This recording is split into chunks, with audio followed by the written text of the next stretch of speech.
नमस्कार दोस्तों, एक बार फिर से आप सबका स्वागत करता हूं अपने नेपाल रोड ट्रिप के इस नए वीडियो में। पिछले 6 वीडियोस में आपने देखा कि कैसे हम इंडिया के बर्नी बॉर्डर से होते हुए नेपाल के कृष्णानगर बॉर्डर में एंटर हुए, फिर वहां से बुटवल वॉलिंग होते हुए पोखरा पहुंचे।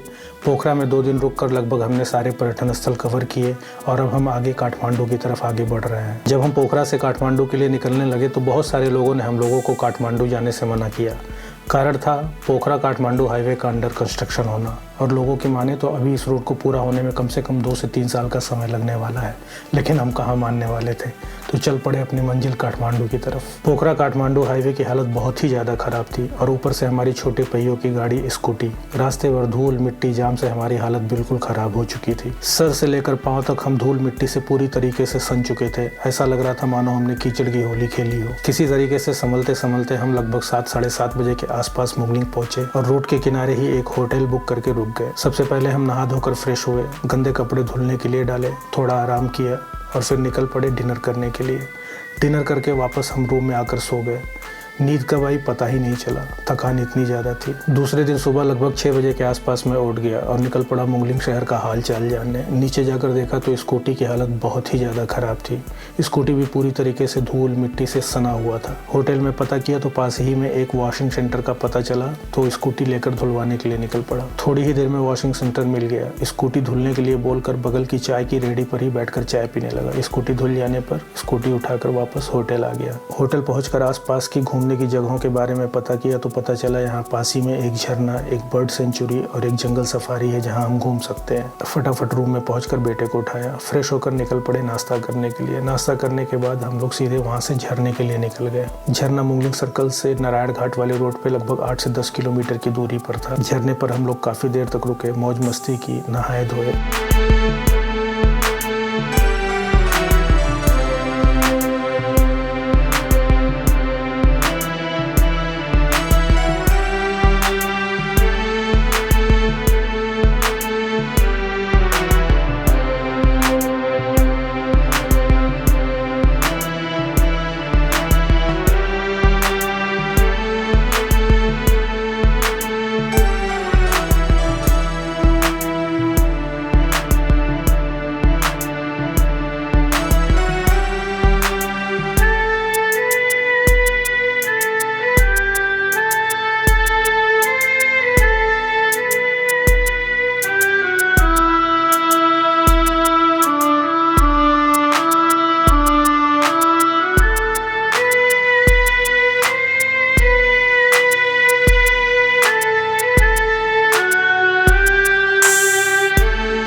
और फिर वापस होटल आ गए। होटल में आके सारा सामान उठाकर हम लोग निकल दिए काठमांडू की तरफ। निकलते निकलते होटल ओनर की वाइफ ने बोला कि रास्ते में 2 से 3 किलोमीटर की दूरी पर हमें मनोकामना देवी का मंदिर मिलेगा, तो जाते जाते वहाँ पर होते जाएं। हम हाँ कहकर निकल पड़े काठमांडू की तरफ। 2 से 3 किलोमीटर चलने के बाद हमें मंदिर का गेट दिखाई पड़ा, लेकिन हम कश्मकश में पड़ गए कि मंदिर जाएं या ना जाएं। लेकिन मन में बार बार ख्याल आ रहा था कि होटल ओनर की वाइफ को हाँ बोला है, इसलिए हमने गाड़ी घुमा दी और मंदिर की तरफ चल दिए। अंदर पहुंचने पर पता चला मंदिर यहाँ पर नहीं है और वहाँ पहुँचने के लिए हमें कई पहाड़ियाँ क्रॉस करके पहुँचना होगा। और हमारे पास 2 ऑप्शन है, या तो हम 1 घंटे स्कूटी चलाकर यहाँ पहुँच सकते हैं और या फिर यहीं से केबल कार लेकर। कई बार मन में ख्याल आया कि वापस चलते हैं, लेकिन होटल ओनर की वाइफ की बातें दिमाग में बार बार आ रही थी और ऊपर से हमने हाँ भी कहा था। इसलिए हम लोगों ने स्कूटी पार्किंग में खड़ी की और सारा सामान स्कूटी पर ही रहने दिया और केबल कार की टिकट खरीद ली। केबल कार का किराया 625 इंडियन रुपये था। केबल कार के लिए काफ़ी लंबी लाइन लगी थी। ऊपर से आज शनिवार था और शनिवार को नेपाल में छुट्टी होती है, जिसकी वजह से कुछ ज़्यादा ही भीड़ था। केबल कार तक पहुँचने में हमें 2.5 घंटे लगे। आप देख सकते हैं यहाँ कितनी भीड़ थी।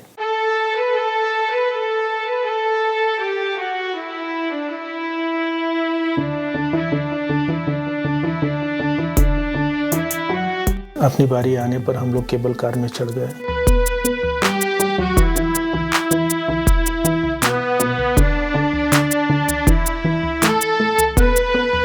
केबल कार से मनोकामना देवी मंदिर जाने पर कुछ ऐसा नज़ारा दिखाई पड़ता है।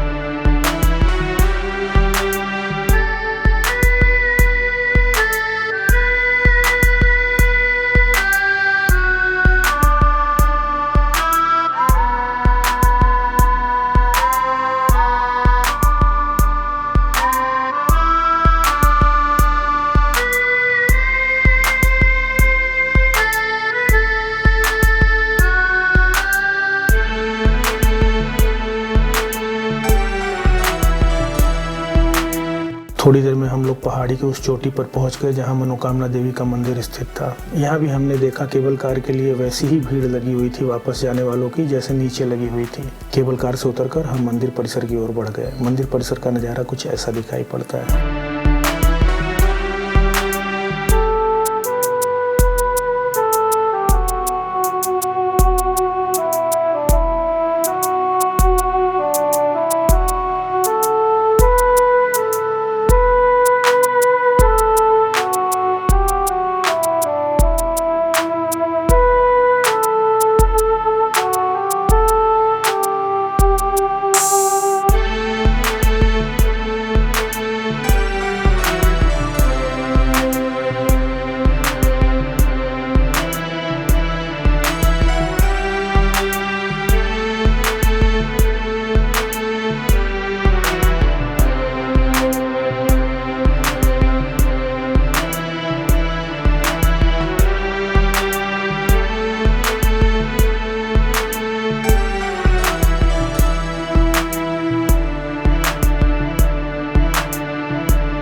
मंदिर परिसर में पहुंचकर हमने प्रसाद लिया और प्रसाद चढ़ाने के लिए हम लोग लाइन ढूंढने लगे। लाइन बहुत ही ज़्यादा लंबी थी और आखिरी छोर का पता ही नहीं चल रहा था।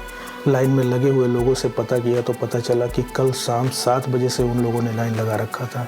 अब हमारी हिम्मत बिल्कुल टूट गई थी और हमने निर्णय लिया कि हम बाहर से ही देवी के दर्शन करने के लिए वापस चले जाएंगे। धीरे धीरे हम मंदिर की तरफ बढ़ गए। मंदिर के पास पहुंचकर देखा तो एक पुजारी जी बाहर से ही श्रद्धालुओं के प्रसाद लेकर मंदिर में चढ़ा रहे थे, तो हमने भी अपना प्रसाद उनको दे दिया। नारियल फोड़ने के लिए बाहर एक बलि वेदी जैसा स्थान बना हुआ था, वहाँ पे हम लोगों ने नारियल फोड़ा, देवी को बाहर से प्रणाम किया और वापस चल पड़े। नीचे जब हमने केबल कार के लिए लाइन लगाया था तो हमारे 2 नेपाली युवकों से दोस्ती हो गई थी। ये दोनों युवक काठमांडू से देवी के दर्शन करने के लिए आए हुए थे। हम लोगों ने साथ में ही लंच किया। इनकी वजह से हमें लंच में थोड़ा सा डिस्काउंट भी मिल गया और फिर हम लोग केबल कार की लाइन में लग गए। इस बार केबल कार तक पहुँचने में हमें 1.5 से 2 घंटे लगे। केबल कार में बैठकर हम नीचे आ गए। पार्किंग से स्कूटी ली। स्कूटी पर रखा हुआ सारा सामान सुरक्षित था। स्कूटी उठाकर हम गेट से बाहर आ गए। गेट से बाहर आते आते हमें लगभग 6:30 बज चुके थे और अभी भी काठमांडू यहाँ से 3.5 घंटे की दूरी पर था। शाम के 6:30 होने के बावजूद हमने काठमांडू की तरफ बढ़ना ज़्यादा उचित समझा और हम लोग काठमांडू की तरफ निकल गए। काठमांडू पहुँचते पहुँचते हम लोगों को लगभग रात के 10 बज गए थे। रोड बहुत अच्छे तो नहीं थे, लेकिन पोखरा से लेके मुंगलिंग तक के रोड से काफ़ी बेहतर थे। इसके आगे की जानकारी अगले वीडियो में दूंगा दोस्तों। तब तक के लिए धन्यवाद। नमस्कार।